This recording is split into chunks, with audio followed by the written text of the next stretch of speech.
Bonjour tout le monde. Je vais commencer par remercier Elhadj Fadiga pour son apport parce que je n'étais pas là au début, mais j'ai suivi avec attention les questions et les réponses.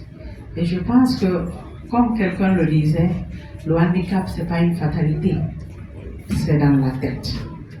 C'est dans la tête qu'on dit « je suis handicapé ». Oh non, je suis limité. Il n'y a pas de limite pour un individu. Il n'y a pas de limite. Donc prenez l'exemple sur votre mentor. Je pense que Elhadj est un mentor. Parce que depuis qu'il a commencé, j'ai suivi, il n'a pas bénéficié de l'accompagnement de l'État. N'est-ce pas? Oui. Mais il est où? Moi, je l'ai vu à la télé. Hein? Voilà. Aujourd'hui, je le revois, mais je l'ai vu à la télé. Voilà. Et quand je l'ai vu à la télé, mon mari et moi, on s'est dit, mais écoute, regarde le monsieur là, malgré son handicap, regarde ses champs. Hein, regarde ce vaste périmètre qu'il est en train de mettre en œuvre. Donc, c'est un exemple à suivre. Donc, je pense que les 2 jours de travaux, de réflexion, par rapport aux défis, aux opportunités pour l'entrepreneuriat des porteurs de handicap, vont nous servir de levier, de force pour nous mettre à la tâche. J'ai suivi aussi monsieur le restaurateur ici. C'est vrai, ça fait mal quand on se voit exclu. Aujourd'hui, notre société a tendance à mettre de côté certaines personnes qui sont de la société. C'est pas parce qu'on est handicapé qu'on doit être hors de la société. Quand on nous met hors de la société, ça veut dire qu'on est exclu. On est exclu, on le voit au niveau de l'école. Au niveau de l'école, il y a l'exclusion.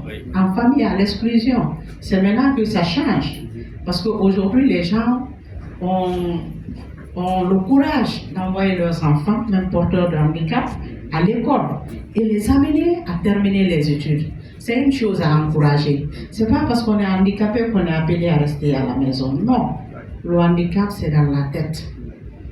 C'est juste un état physique, mais ça ne va pas nous empêcher d'évoluer. Donc, j'ose espérer ici que les 2 jours de travaux vont nous servir de levier, avoir plus de courage, nous dire que ce n'est pas la fin du monde.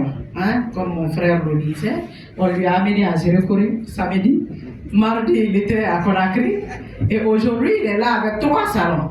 C'est un vrai entrepreneur, il faut applaudir pour lui. Donc, pendant le plan international, je voudrais dire merci à l'ONG Hoche qui continue de faire des porteurs de handicap son combat, et c'est un combat noble. En tout cas, je réitère ici l'engagement du plan international. Plan étant une ONG de défense des droits humains et l'égalité pour les genres. Quand on parle de genre, on parle de handicap. Quand on parle de genre, on parle de pauvres. Quand on parle de genre, on parle de démunis. Quand on parle de genre, on parle des enfants.